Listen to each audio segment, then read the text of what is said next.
tal, Dominicana? Muchas gracias por permitirnos llegar a ustedes en la emisión de nuestra tercera entrega de los especiales de violencia con motivo al Día Internacional de la Lucha en contra de la Violencia de la Mujer, a propósito de noviembre, y estamos conmemorando este día en toda la República Dominicana y todos los países. Sufrir violencia sexual es, sin lugar a dudas, una de las experiencias más traumáticas, dolorosas e invalidantes que puedan vivir las mujeres.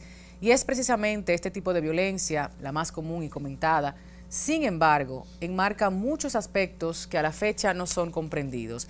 Y quiero referirme al consentimiento, a esa pequeña línea que existe entre consentir una acción y dar lugar a un delito tipificado por nuestra ley penal. Una de cada 10 mujeres son violentadas cada año en República Dominicana. Y no es casualidad que de este 10%, muchas, aún sufriendo las laceraciones físicas y psicológicas de la violencia, la irreconocen, a veces por falta de información y otras tantas por un problema sociocultural grave. Desafortunadamente, en miles de casos de nuestra sociedad, el machismo es parte del hombre y de la mujer. Estamos trabajando por ello. A la fecha, menos del 4% de las mujeres sin hijos han experimentado violencia sexual en algún momento, porcentaje que se quintuplica en las mujeres con 5 hijos o más, destacando que la tendencia demuestra más altos porcentajes de violencia sexual entre las mujeres divorciadas, separadas o viudas. Si hablamos de ese 61.4% de casos de violencia sexual que sufren las mujeres de manos de sus esposos o compañeros anteriores al que tienen en la actualidad, estamos hablando de algo verdaderamente importante. Así las cosas, descompongamos el tema de la violencia sexual con voces especializadas que nos acompañan en el día de hoy. La doctora Mirna Jiménez, máster en Salud Pública Internacional, Medicina General Integral y coordinadora de proyectos de Profamilia. También nos acompaña en esta edición Rosana Reyes, procuradora de la mujer, Ignacio Arias, sexólogo, y la ginecobstetra Lilian Fonder. Así las cosas, iniciamos nuestra tercera edición de los especiales de violencia.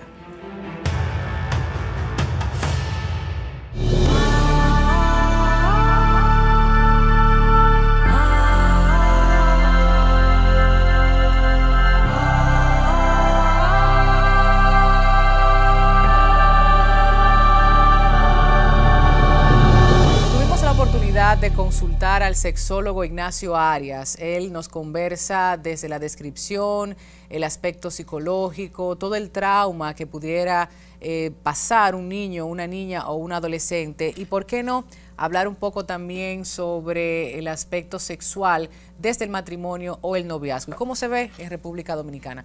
Escuchemos su opinión como especialista de la sexualidad. Sí, buenas noches, Tatiana. Mira, la diferencia es muy compleja. El abuso se define como toda manifestación visual o auditiva que ejerce una persona mayor de edad contra una persona que tiene menor o menos de 18 años de edad. ¿Qué quiere decir esto? Para que exista un abuso sexual debe haber una diferencia de unos 5 años o más para que exista el abuso sexual. En el caso de la agresión, es toda acción positiva que tiene como objetivo producir un daño físico o emocional a la víctima. Y en el caso de la violación sexual, pues todos sabemos que violación sexual es la relación sexual sin la autorización, sin la voluntad de uno de los miembros de la pareja. En este caso, siempre las violaciones sexuales son sin el consentimiento de la mujer. Mira, no es tan fácil obtener las estadísticas. ¿Por qué? Porque hay muchas personas que se quedan calladas, que mantienen el silencio para saber las estadísticas. No hay una estadística cierta, no hay una estadística certera. Lo que sí es cierto es que es muy elevado el porciento de muchachas que son agredidas emocionalmente, físicamente, durante el noviazgo y también durante su relación de casadas. Lo que pasa es que estas mujeres pues quieren permanecer en silencio por el que dirán, no quieren decir nada por la familia, por mantener el estatus de estar casada y por mantener una relación que aparentemente está funcionando bien. Por lo tanto, estas personas que han sido víctimas de abuso sexual o han sido víctimas de violaciones sexuales, pues van a presentar una amplia gama de trastornos emocionales, los cuales deben ser acompañados por un especialista de la conducta para tratar de minimizar las consecuencias de esta violación o de este abuso sexual. Hablar de sexualidad no es motivar a los adolescentes a tener relaciones sexuales, es para que estén claros. El tema de la sexualidad es un tema muy espinoso si se trata de una manera periférica, pero si se trata de una manera central, el tema de la sexualidad es un tema tan natural, tan saludable como con cualquier otro tema.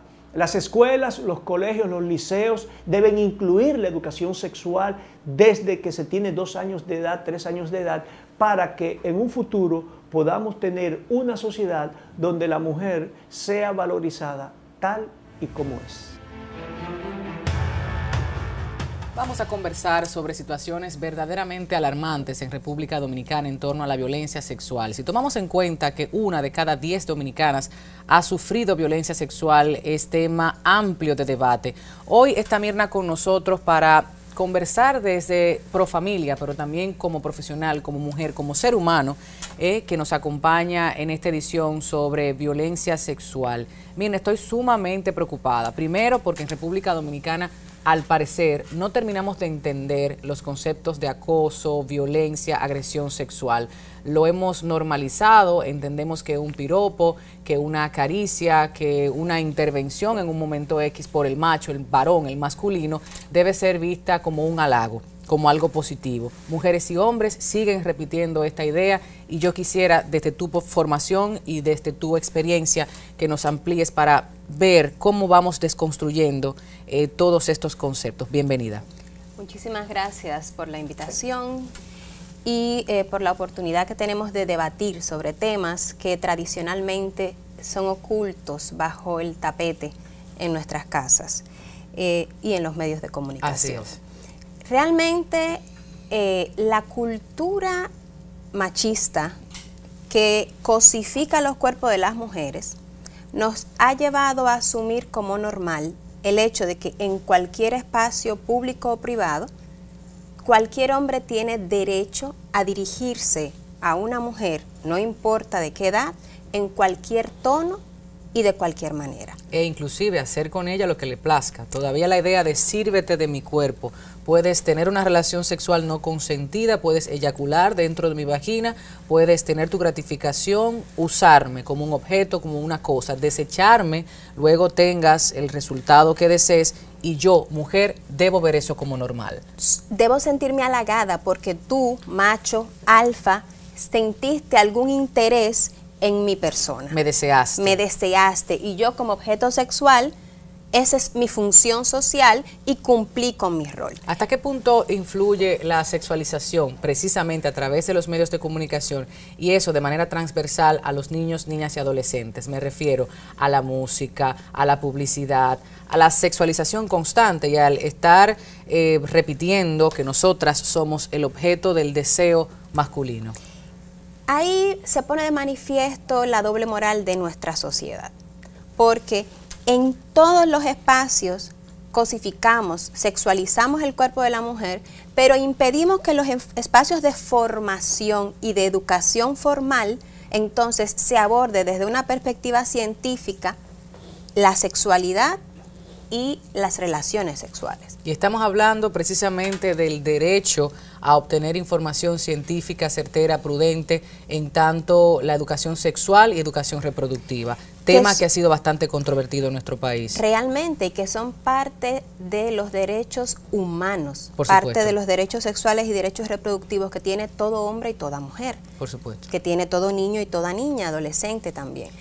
En cada etapa de la vida hay un tipo de información sobre la sexualidad que la persona debe recibir de una forma objetiva, de una forma afectiva, para que logre tener una vida sexual plena y por ende también pueda tener un equilibrio emocional y salud mental adecuada. Vamos a hablar del aspecto humano, del aspecto fisiológico, como necesidad al fin, al igual que orinar, que defecar, que comer, que dormir, debe ser vista. Pero ¿qué sucede cuando el abuso o la violación se comete de adolescente a niño o niña?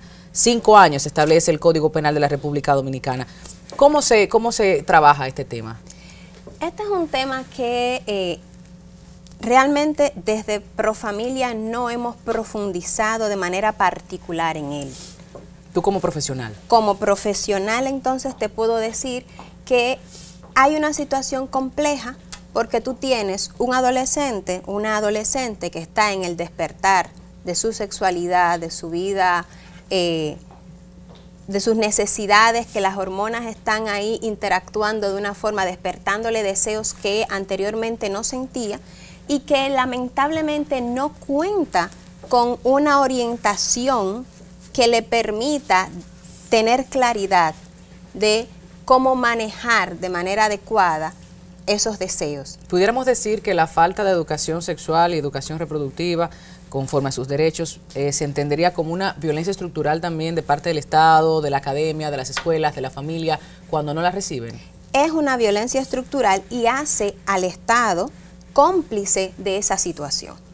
Además, tenemos que tener en cuenta que no hay, o sea, no solo desde la educación formal, es que los padres y las madres no saben cómo reaccionar ante un niño, una niña, un adolescente que le aborda sobre esas temáticas. Claro. Pero mientras tanto ese niño, esa niña, ese adolescente tiene acceso a internet, tiene acceso a televisión, tiene acceso a los comentarios de sus compañeros y compañeras, donde el lenguaje que se utiliza es un lenguaje totalmente desvirtualizado, donde se contextualizan las relaciones sexuales como relaciones de violencia y donde las personas no tienen relaciones sexuales en el marco de generarse placer mutuo y en el marco de tener una vida plena, de satisfacerse mutuamente, sino en una relación donde alguien agrede a la otra, le da duro, la lleva contra la pared. Generalmente se asume que lo excitante es las relaciones sexuales no consensuadas, porque al imponerse, él está demostrando que es un macho. Entonces hay una serie de situaciones que están en todos los contenidos cotidianos que ve ese adolescente, que ve ese niño, y entonces se normalizan situaciones que son totalmente aberrantes. De las mujeres que han sido víctimas de violencia sexual, de las mujeres que han estado casadas, unidas, el 63% habían sido víctimas de violencia sexual por sus parejas o exparejas. Entonces imagínate, en una relación tan desigual entre un adolescente y un adulto, ¿qué capacidad de negociación tiene? Claro. El riesgo de contraer infecciones de transmisión sexual, entre ellas el VIH, es mucho mayor en adolescentes que en mujeres adultas, y sobre todo si hay relaciones de violencia sexual de por medio. Y esto lo vamos a complementar también la próxima semana cuando veíamos unas estadísticas presentadas por el PACAN, mujeres embarazadas que habían sido también violentadas físicamente. Esto, bueno, en otros temas que Lilian Fonder nos va a responder, pero con relación a los altos porcentajes de violencia sexual entre mujeres divorciadas, separadas y viudas, ¿qué está pasando quizás en la mente de esos agresores, de esos hombres machos alfas, como lo hemos descrito, para entender que ellas son más vulnerables, más fáciles de violentar? Ahí ya es pura especulación. Si te respondiera desde una perspectiva científica, no tengo un estudio que me diga en este momento. Tal vez ahí los compañeros del Centro Conductual para Hombres Violentos puedan tener más elementos que yo para hablarte de ese tema. Sin embargo, es ampliamente conocido que esa cosificación y esa sexualización del cuerpo de la mujer hace que la mujer sea valorada en función de la presencia o no de un himen. Una mujer que ya no es virgen perdió su valor. Entonces, yo voy a ser menos cuestionado cuando yo agredo sexualmente a una mujer que ya es sexualmente activa. Además de que todo el mundo puede entender perfectamente que esa mujer que fue desechada porque está soltera, claro, que es un crimen en esta sociedad, necesitaba un hombre para complementar su vida. Entonces, no, fácilmente te dicen que ella lo quería, que ella lo buscó, es que yo la vi como ella se estaba ofreciendo. O sea, la percepción de que una mujer sola pueda estar plena es inconcebible en la cabeza de los hombres con estas masculinidades tóxicas. Claro, mira, yo hablaba al inicio del concepto de consentimiento, que creo que es transversal en todo el programa, desde el aspecto social, psicológico y más adelante el jurídico. Tanto Ignacio Arias como la magistrada Flor Batista decían, no, el juez no aprecia ni la forma de vestir, ni la profesión, ni qué hacía o no esa mujer. Hay campañas internacionales para concienciar sobre mujeres viajando solas, mujeres a tardes, horas de la noche, divirtiéndose con sus amigas, mujeres que toman alcohol al igual que los hombres. Y esto no son razones para apropiarse del cuerpo de la mujer, para violentarla. Yo creo que tenemos que enfocarnos un poquito más en ese aspecto cultural, en esas ideas retorcidas de la sociedad, de entender, como tú decías, está disponible, se está ofreciendo, se está dejando ver para venderse, está en el mercado porque quiere que se está exhibiendo y exactamente. Está provocando. Entonces, ¿cómo entender el consentimiento, el que aunque me monté en tu vehículo o aunque fui a la cabaña, al hotel, al centro de diversión, a la discoteca, al bar, no necesariamente implica que yo estoy consintiendo que me penetres, que me toques, que me acaricies o que me digas cosas que yo no quiero escuchar? El asunto está en que para yo entender que tú eres una persona sujeta de derechos y que tienes el derecho de decidir, de consentir una relación sexual, parte de yo entender eso, que tú eres un sujeto pleno, que como mujer tú tienes un cerebro, piensas y tienes derecho a tu autodeterminación, que tú no estás subordinada a mis deseos. Entonces, es complicado en un imaginario social que lamentablemente sigue siendo legitimado por las instituciones, tanto del Estado como las demás instituciones de la sociedad, en el imaginario de que el hombre es superior, el hombre es quien toma las decisiones y la mujer está para satisfacer esos deseos. Incluso está tan legitimado que se asume que la relación sexual es una obligación de la esposa y durante muchos años no se admitía legalmente la violación dentro del matrimonio. Claro. Actualmente se admite legalmente, pero en el imaginario familiar eso no existe. Una hija que le dice a su madre que su esposo la violó, la madre, ¿qué le va a decir? Esa es tu obligación. Esa es tu obligación como mujer, tu deber como esposa. Si tú quieres salvar tu matrimonio, tú tienes que estar disponible, porque ese es tu rol social. 70.874 casos de violencia fueron registrados en el Ministerio Público. En el año 2016. En el 16, incluidos los casos de violencia sexual. Hablamos de incesto, mal contados, hablamos de violencia y abuso sexual, y hablamos de una cultura machista y la normalización del acoso. Mujeres y hombres que entienden que es su deber, que es su responsabilidad como esposas, como parejas, el que el hombre se sirva de ellas, que obtenga su gratificación sexual y ellas calladitas, a veces violentadas, a veces amarradas, a veces manipuladas psicológicamente, y no abandonar a esa pareja.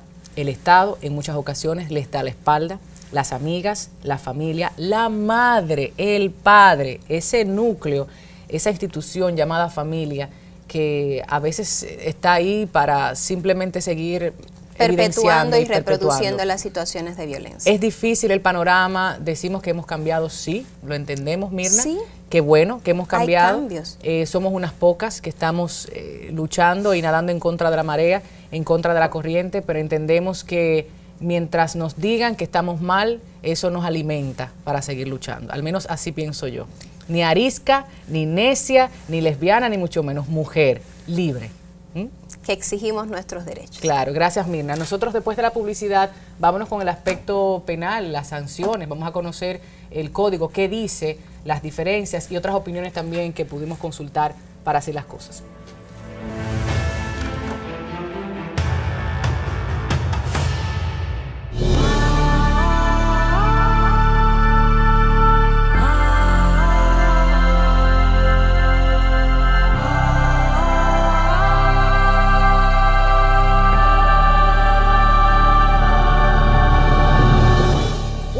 sea, porque los datos varían de año en año y Endesa desde el 2013 estuvo presentando que un 5.4% de las mujeres consultadas de 15 a 49 años alguna vez experimentaron violencia sexual en su relación de pareja o matrimonio, o sea, casadas, unidas libremente, y de enero hasta agosto de 2017 en la Procuraduría tienen los números de que se han registrado 10.724 delitos sexuales. El tema es difícil porque no se ve, está invisibilizado, normalizado. Las mujeres y los hombres entienden que un piropo mal puesto, que una mano colocada en el hombro, en la cintura, es normal, producto de nuestra cultura, pero vamos a hablar desde la perspectiva jurídica y vamos a conocer qué está haciendo el Ministerio Público, esa institución llamada, Rosana, a precisamente perseguir y a darnos la orientación a las mujeres y a las familias en torno a los delitos sexuales, que como delito tiene carácter público. La gente entiende que en la habitación lo que pase,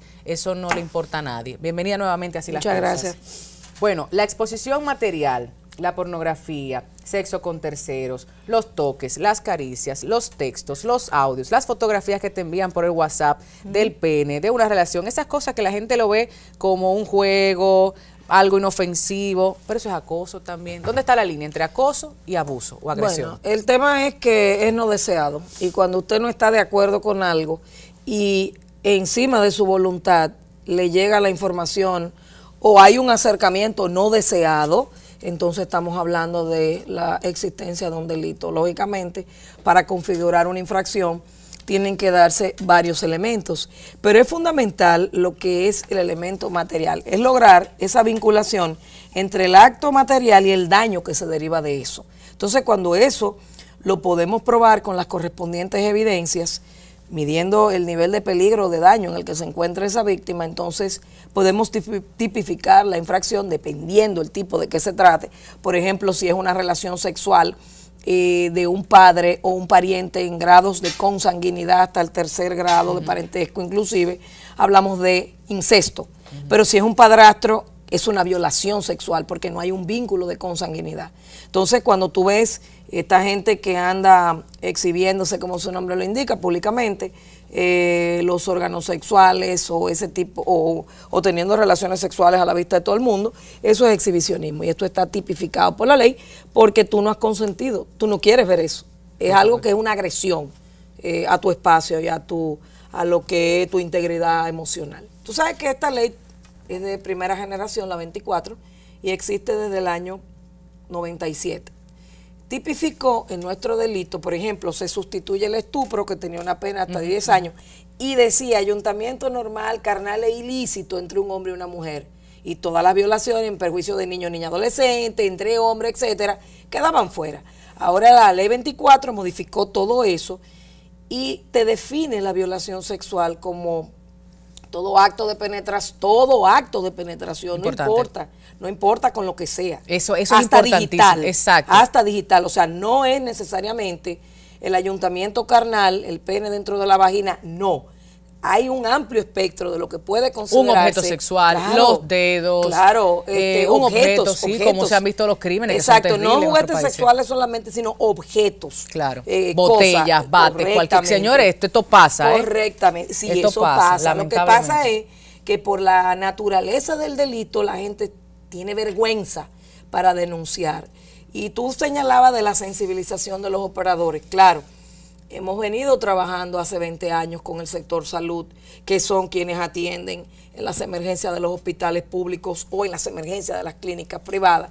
Pero de igual modo los fiscales, los médicos forenses, porque lo que se procura es, primero, nuestras unidades, tenemos médicas ginecobstetras, porque muchas veces es una agresión exponer a la víctima a que un médico le evalúe nuevamente. Eso es victimizante para ellas, claro, aunque el médico no victimice. Tenemos la tecnología, los colposcopios, que son los aparatos para nuestras ginecobstetras hacer la valoración correcta de las lesiones producto de una violación o de una enfermedad de transmisión sexual, porque otra cosa. Claro. Nos comentan nuestros forenses y médicos de las emergencias o las consultas en los hospitales públicos, que cuando evalúa un pediatra, cuando te evalúa a una niña de 2 años, con una papiloma o una enfermedad de transmisión sexual, una niña de 2 años, es evidente que esto abre un amplio espectro y dispara una alerta para inmediatamente ponerlo en conocimiento del Ministerio Público, porque eso es evidente que hay una violación, que hay un delito sexual. Tenemos mucho camino por recorrer con este fenómeno de entender y de comprender cómo los delitos sexuales también son una manifestación de violencia contra los niños, contra las niñas y contra las mujeres y adolescentes. En la medida en que tú comprendes el fenómeno, porque una cosa es tú estar académicamente documentado y otra cosa es entender ese fenómeno, entender por qué no denuncia a la mujer. Claro. Y por qué va y luego no vuelve, porque el sistema procesal penal nuestro es poco amigable. Se ocupa más del infractor y de sus derechos que de la víctima y sus derechos. Entonces imagínate tú, el código nos da la posibilidad de hacer un anticipo de prueba, de entrevista en cámara de GESEL cuando son niños, niñas y adolescentes, para obtener el testimonio por anticipado, por eso se llama anticipo de prueba, y incorporarlo como prueba, como evidencia en el caso. Pero hay muchas mujeres que abandonan, que no resisten emocionalmente el verse frente a un desconocido, porque el violador puede ser el padre o puede ser el novio, como tú dices, claro, pero igual el puede tío, ser el vecino. Es correcto, igual puede ser un desconocido. Volviendo con las pruebas que debe presentar, bueno, la víctima o recabar el Ministerio Público ante violación sexual. Yo creo que el tiempo es determinante, Sí, Rosana. sí, Es bueno decirle, sí. porque a cualquiera, desafortunadamente a cualquiera le puede pasar. Es así.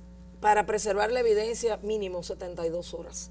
Eso quiere decir que si una persona ha sido víctima de una violación, no debe bañarse, no debe lavar la ropa, debe todo eso preservarlo, porque todo eso es evidencia que se somete a un escrutinio científico para establecer, comparar el ADN de ese fluido con el del imputado.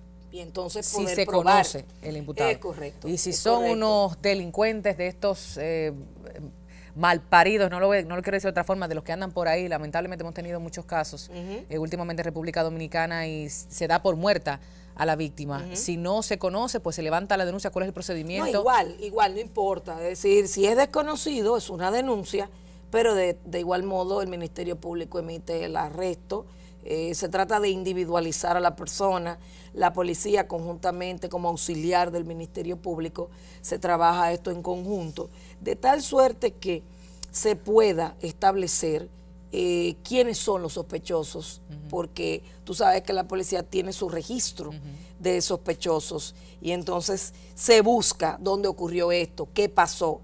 Hay maneras de cómo investigar y determinar quién ha cometido los hechos y lógicamente tú sabes que cuando no hay sanción los delincuentes se empoderan y siguen haciendo lo mismo. ¿Qué pudieran hacer precisamente marcas licoreras, Claro. bares, restaurantes, Claro. hoteles, Claro. gerentes de cabañas, cuando detecten un posible caso de violencia sexual? Inmediatamente poner en conocimiento de la autoridad. Importante ahí, he visto una campaña interesantísima, la estamos viendo ahí en cámara, sobre, bueno, un bar detecta estas situaciones, la mujer le dice una palabra clave e inmediatamente la seguridad de Claro. ese bar interviene. Claro.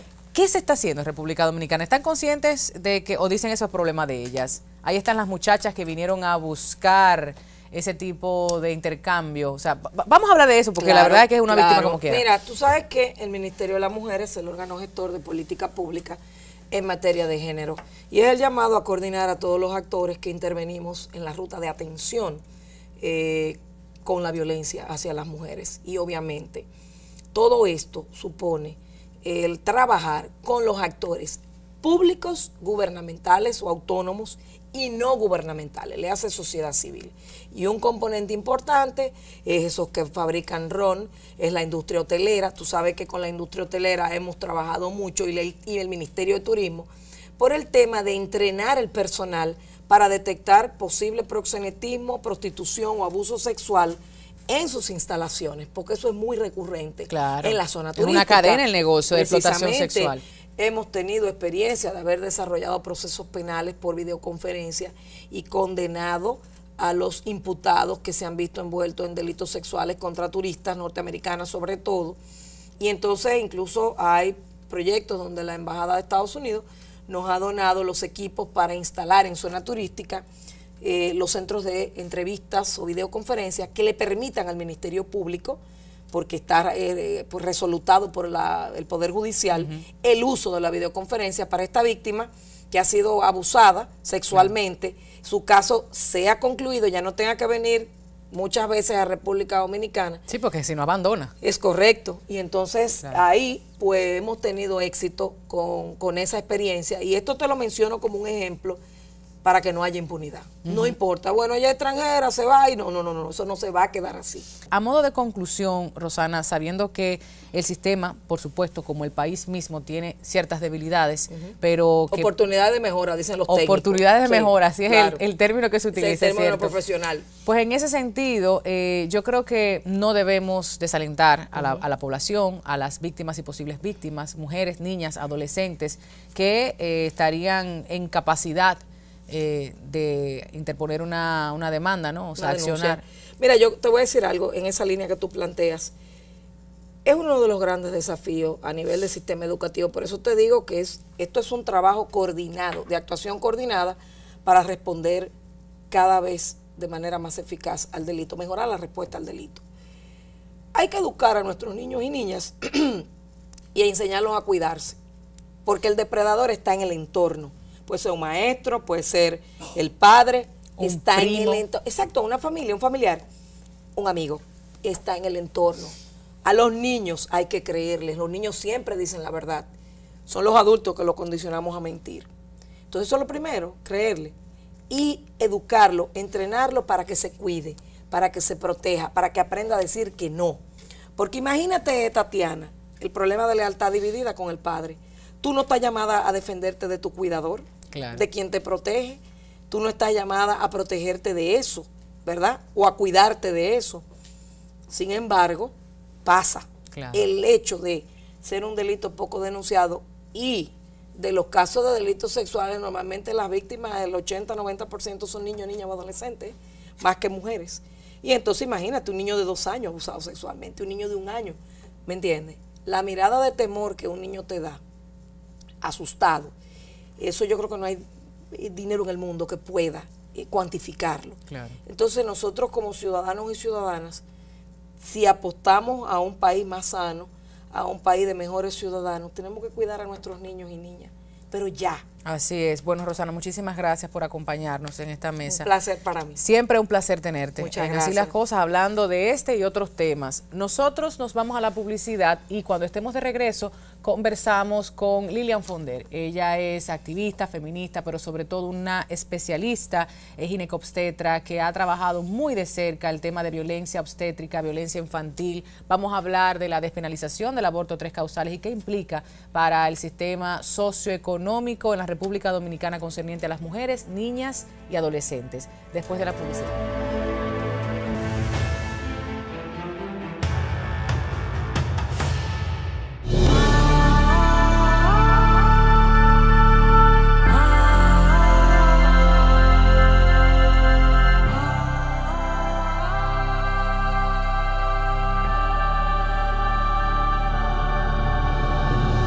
Gracias por mantener sintonía, es un placer entregarles a ustedes este especial sobre violencia y en este momento hacerme acompañar de Lilian Fonder, quien es ginecóloga obstetra, es feminista, es una mujer militante, una mujer apasionada del tema, una compañera y amiga a quien agradezco públicamente porque sabemos que su salud ha estado un poco en baja últimamente, pero ella ha hecho el esfuerzo para venir a compartir sus conocimientos, su experiencia nuevamente en Así las Cosas. Bienvenida, Lilian. Muchísimas gracias, Tatiana. Para mí es un placer y contigo me siento como una hermana. Claro, en casa.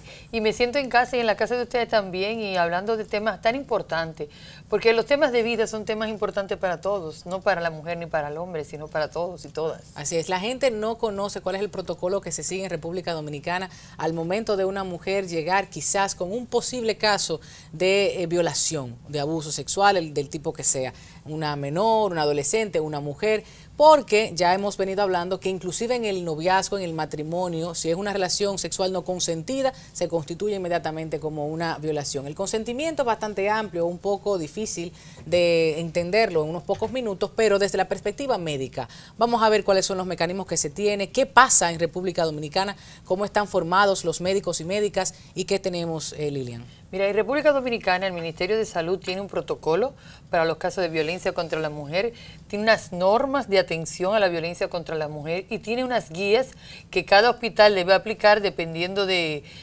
los recursos y las demandas que tenga, porque hay hospitales que son de atención primaria y hay otros que son más sofisticados o más especializados y tienen otra atención. Pero es importante que todos los médicos y las médicas y todas las mujeres sepan que desde que llegue al hospital con un dato de violencia, primero requiere la asistencia médica y posteriormente el médico o la médica que le está asistiendo debe avisar al departamento de la fiscalía, que los hospitales, todos los hospitales grandes tienen un departamento de fiscalía donde se va a referir el caso de la mujer que sufre violencia. Caso de violación sexual, yo creo que es uno de los más difíciles, la gente no termina de entender, sobre todo por la prueba física, qué tiempo se necesita, cuál es el procedimiento. Háblanos de eso porque todavía no entendemos que acoso es delito, que una violación sexual si no es consentida, el porque me invitaste a tu casa, me tomé un trago, me monté en tu vehículo, fue forzado. O sea, desde el punto de vista médico, o sea, ¿qué hacen ustedes para determinar que ciertamente esa mujer fue violada? Ahí tenemos mucho camino por andar, Tatiana, Sí. pero mucho camino por andar, porque nosotros los dominicanos y dominicanas somos los médicos de aquí. Entonces tenemos la misma cultura. Entonces hacerle pasar al sistema de salud, al servicio de salud, que por ejemplo, una niña de 11 años que está embarazada de uno de 60 fue violada. No, era su pareja, era no, su doctora, compañero pero es que sentimental. ella no fue violada, ella fue violada si vino con un desgarro. Si vino con un desgarro, entonces sí la consideran una violación. Pero si está embarazada y está embarazada de una persona a una edad donde no puede consentir una relación, una niña de 11 años, 12 años, 13, 14, 15, es que no puede consentir una relación sexual. Y mucho menos si es una persona que le lleva 5 años. Claro. Entonces, dentro de nuestro protocolo, lo que tenemos es cuando la mujer llega con una evidencia de violación, pero no se considera el embarazo una evidencia de violación. Hasta ahí no hemos llegado. O sea, tiene que venir desgarrada. Si viene desgarrada con alguna lesión o ella dice que fue una relación forzada y se evidencia que fue una relación forzada, sí se pone la denuncia. Pero, insisto, cuando una menor de edad es forzada a tener sexo con un adulto que le lleva más de 5 años, es una violación. Claro. Y todavía eso no lo hemos logrado colocar también. O sea, que hay que sensibilizar a todo el sistema de salud y a todas las autoridades, porque es imposible que una niña llegue con mayor evidencia que la de un embarazo. Más allá de solicitar, como algunos congresistas, que el matrimonio infantil se reduzca a los 16 años y que sea legal, más allá de esa discusión, que ese es otro tema. Estamos hablando el tema de la vida de estas niñas. O sea, estamos hablando de una violación. Y estamos hablando de adultos teniendo sexo con niñas. ¿Y qué pasa de la violación dentro del noviazgo y el matrimonio? ¿Qué pasa con ese date, ese encuentro casual que, como sabemos, muchas mujeres, sobre todo clase media, utilizan algunas herramientas digitales y demás? ¿Qué pasa en esos casos? Si yo quisiera decir, hey. En el sistema de médico tenemos que tener una prueba médica que diga que sí, que realmente fue una violación. Ella tiene que tener una evidencia médica que nos demuestre a nosotros que es una violación, y si es una violación, efectivamente la vamos a referir a la fiscalía más cercana. ¿Cuántas horas? ¿Cuántas horas? Lo que pasa es que la mucosa tiende a recuperarse en las primeras 72 horas. O sea que si es en el transcurso de 72 horas, tú te puedes dar cuenta, inclusive la vulva tiene cambios cuando tiene una relación sexual, y esos cambios muchas veces duran más de horas. O sea, no llegan a 72 horas, pero sí las primeras 4 horas, tú puedes llegar con una evidencia que cuando te pongan en la camilla se puede evidenciar que has tenido una relación sexual, porque el tejido la mucosa está enjuritada, está un poco más inflada, podríamos decir, porque hay mayor torrente sanguíneo y tiene una carga hormonal importante, es como si estuviese muy hidratada. Claro, esa es la parte física, qué bueno que lo explicaras, porque ya la emocional, la psicológica, la social, hemos venido en el transcurso de estos programas tratando de explicarle a nuestra audiencia. Hablemos, sí, me quería Es importante que nosotros como prestadores de servicio, y lo quiero decir porque hay muchos prestadores de servicio, hombres y mujeres que nos están viendo, que preguntemos, que busquemos, porque si no buscamos, si no preguntamos, nos van a pasar las violaciones por la cara y no nos vamos a dar cuenta. Entonces, tenemos que buscar. Cuando tú pones una paciente en la camilla, tienes que buscar qué te pasó en las piernas. Y te dicen, ay, es que a veces pierde la paciencia. Entonces tú ves violación, pero tú tienes que mirarla. No te puedes enfocar solo en la vulva. Tienes que mirar un cuerpo completo, tienes que mirar los ojos. ¿Por qué la mujer no es capaz de soportarte la mirada? ¿Por qué baja la mirada? Cuando una mujer baja la mirada, tiene algo que ocultar. ¿Por qué está tan tensa? ¿Por qué le duele tanto? ¿Por qué no quiere ni siquiera conversar con su médico de cabecera? O sea, que son cosas que también deben ir más allá del, como tú dices, examinar toda esta especialidad, que en su caso es la obstetricia. Pero cualquiera que fuese, tenemos que mirarla a los ojos y permitir que ella hable o él hable, que hablen. Pero si andamos deprisa, porque estamos hablando de República Dominicana, donde tenemos que ver muchos pacientes y que andamos muy rápido, entonces a veces se nos pasan. Claro. Quiero hablar de violencia obstétrica. Yo creo que es muy poco lo que el público general conoce en esta materia. Desconoce que en las camillas, en las clínicas, en los hospitales, en las emergencias, en las consultas, se violentan a estas muchachas. Muchachas muchas veces sin recursos económicos, otras que simplemente están embarazadas y a veces le dicen, ah, pero tú no querías, aguanta ahora. Y son de las tantas cosas que se pudieran escuchar, Lilian. Mira, la violencia obstétrica es la violencia que sufre la mujer simplemente por estar embarazada. Hay algunos autores que la abren un poquito más y dicen por los órganos reproductivos, porque con el tema de la anticoncepción también hay mucha violencia. Primero tenemos que tratar a las personas como seres humanos, humanizar el sistema de salud. Cuando tú humanizas el sistema de salud, cuando tú estás tratando a la otra persona como si fueras tú, o como si fuera tu hija, o como si fuera tu esposa, oye, ya el mundo cambia. Entonces, cuando hablamos de violencia obstétrica, hablamos de mujeres primero que la evaluamos sin su consentimiento, que no le decimos lo que le estamos haciendo, que le hacemos las cosas como si ella no tuviera capacidad para decidir, porque los seres humanos y las mujeres embarazadas tienen capacidad para decidir entre uno u otro tratamiento. Cuando hablamos con ella y hay otra paciente que está escuchando todo, porque metemos dos pacientes por consultorio. Cuando no permitimos que en el trabajo de parto ella esté acompañada. Cuando la obligamos a que definitivamente desde el inicio del trabajo de parto ella tiene que estar acostada, cuando no tiene que ser así, ella puede estar acostada solo después que su médico considera que fuese oportuno, pero previamente, o sea, antes de dar a luz no tiene que pasarte los 10 centímetros en cama. También puedes tomar líquido, no tienen por qué tenerla todo el tiempo canalizada, porque ella puede tomar líquido al principio. Pero la mujer no sabe eso, no sabe nada de eso que tú estás diciendo. No sabe, Lilian, por ejemplo, que ella tiene derecho a estar acompañada, si quiere por su pareja, si quiere por su mamá, por un amigo o amiga, pero no tiene que pasar el trabajo de parto sola. También la cantidad de cesáreas que se hace en República Dominicana sin información de la paciente, cuando lo natural, lo más fisiológico es el parto vaginal. Todo esto es violencia obstétrica, que te pongan medicamento y no te digan lo que te están poniendo. Ni te quieren dar un expediente, como le he visto yo. No, tú pides el expediente y no. Imposible, pero eso no lo sueñe. Pero decirme, ¿qué usted me está poniendo? Dígamelo, por favor. Y a veces te ponen oxitocina y te alteran el trabajo de parto para tener más complicaciones. No es el interés en el médico es salir rápido, pero te pueden generar complicaciones. Inclusive pueden haber complicaciones para el bebé también. Claro. Además de eso, todo lo que implica que la mujer no pueda decidir sobre su trabajo de parto. Porque yo no te estoy diciendo que el médico va a decidir que ella para sola, no. Es que tú tienes que tener información para decir por qué te estoy haciendo esto y por qué no te hago aquello. De manera que tú lo entiendas, porque hay ¿por que qué tú das a luz? Todo tipo de mujer, ¿no? Claro, pero ¿por qué tú das a luz? ¿Y dónde está tu bebé? Aquí en los hospitales ni le enseñan los bebés. Y cuando la mujer pregunta, ¿y mi bebé? Ah, no, eso es pediatría. O sea, ni siquiera lo ven. ¿Dónde está mi bebé? ¿Por qué no me pegan el bebé al pecho? Y ahí viene la enfermera con la fórmula inmediatamente, que hay otro negociazo con relación a ese pero tema. Lo normal es que dé a luz, parto o cesárea y le pongan el bebé para que empiece a lactar si el bebé no tiene problemas. De manera natural. Normal.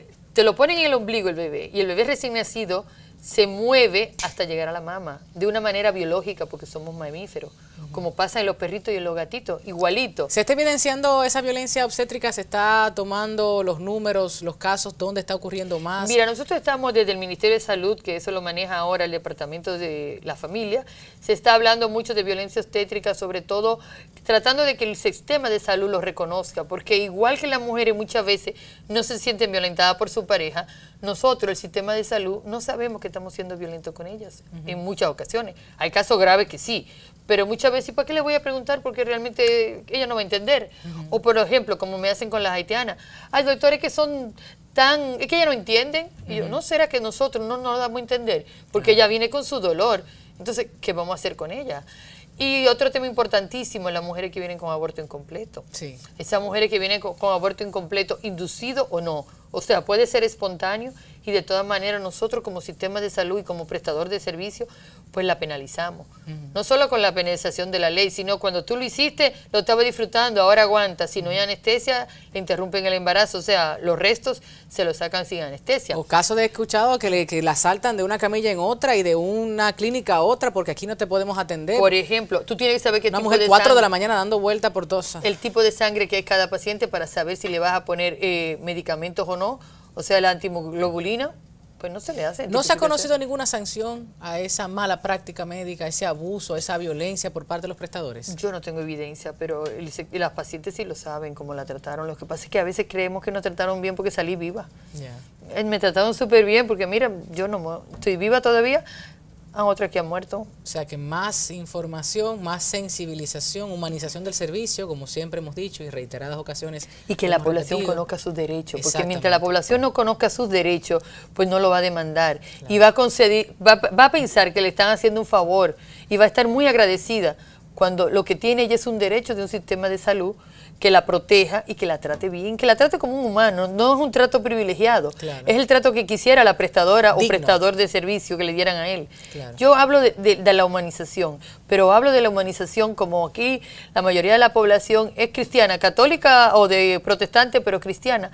Un trato como te gustaría que te dieran a ti basado en el cristianismo, amar al prójimo como a ti mismo. Exacto. Entonces es lo básico, si partimos de ahí, otra realidad fuera en el sistema de salud y en cualquier otro. Bueno, despenalización, aborto 3 causales, todavía estamos por ello, estamos luchando, estamos trabajando para que República Dominicana finalmente despenalice. Lilian, ¿se pudiera considerar como una violencia estructural cuando el Estado no asume esta despenalización? Claro que sí, porque eso es un feminicidio de Estado. Cuando una mujer pone en riesgo su vida y el Estado no es capaz, el sistema de salud no es capaz de salvarla, como el caso de Esperancita, es un feminicidio de Estado. O el caso de una mujer que tiene un embarazo que de todas maneras va a fallecer y que está demostrado que va a fallecer, también es una violencia del Estado. Porque no podemos someter a una mujer a una violación constantemente, a la angustia de un producto que se sabe que científicamente no va a sobrevivir. O sea, un producto polimalformado son 9 meses esperando un milagro que no se va a dar, porque ya está demostrado que no. O cuando es producto de una violación, no puede haber violación más grande que continuar con ese embarazo si tú no quieres. O sea, si tú quieres tenerlo es tu derecho. Claro. Pero obligarte a tener el producto de una violación es violarte constantemente. Claro. Es un tema de poder y me gustaría que eso quede claro. Es un tema del hombre, de un grupo de la población que se cree que está por encima del otro. Es un tema cultural, pero la cultura cambia. La cultura no es estática, que a veces pensamos que es estática. De acuerdo. Y todos y todas tenemos que contribuir para vivir en una sociedad más equitativa, donde todos y todas seamos iguales y seamos tratados en las mismas condiciones.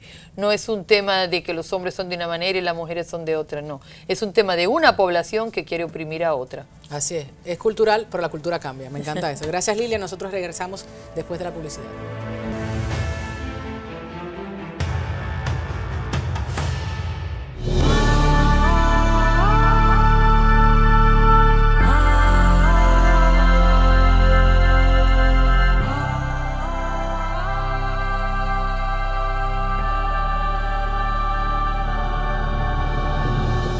Desde Así las Cosas hacemos un llamado a todas las autoridades, a los medios de comunicación, a los poderes del Estado, al sector privado y a todos los centros de entretenimiento nocturno. La violencia forma parte de todos los entornos de nuestra sociedad y es vital estar atentos a las señales para detectar y erradicar cualquier tipo de acoso y violencia en nuestros espacios.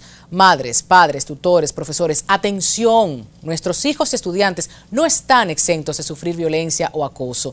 No les pedimos una persecución. Sabemos que esto le compete al Ministerio Público, pero sí hace falta detectar y denunciar para evitar multiplicar estas acciones. A los centros de salud, recuerden, como decía Lilian, su obligación de referir cada hecho que puedan detectar. Al sistema judicial, como decía la magistrada, primero reconocer que debemos hacer más. Una relación entre un hombre mayor y una menor se constituye como una violación. Dejemos de estar publicando que es su compañero sentimental, no es su acosador, es su violador. Así debemos verlo, debemos ser perseguidos estos casos, no normalizada. El acoso es un delito, como bien hemos conversado, y que el Ministerio Público tenga las herramientas que tenga, debe prevenirlo, debe sancionarlo. Vamos a estudiar los casos, vamos a detenernos y a a aplicar un poco más de recursos para los centros de investigación. Esperamos que en República Dominicana podamos tener muy pronto centros de atención a víctimas de delitos sexuales, protocolos especiales para atención de emergencias y campañas de concienciación y colaboración. Es momento de avanzar, hacer lo necesario, lo que se tenga que hacer y muchísimo más para tomar en serio, como han hecho otros países, en donde ya sí se ha avanzado y se toman en serio el acoso y el abuso sexual. Gracias por acompañarnos. La próxima semana estaremos compartiendo con ustedes la última entrega de estos 4 especiales durante el mes de noviembre sobre violencia. Hasta la próxima.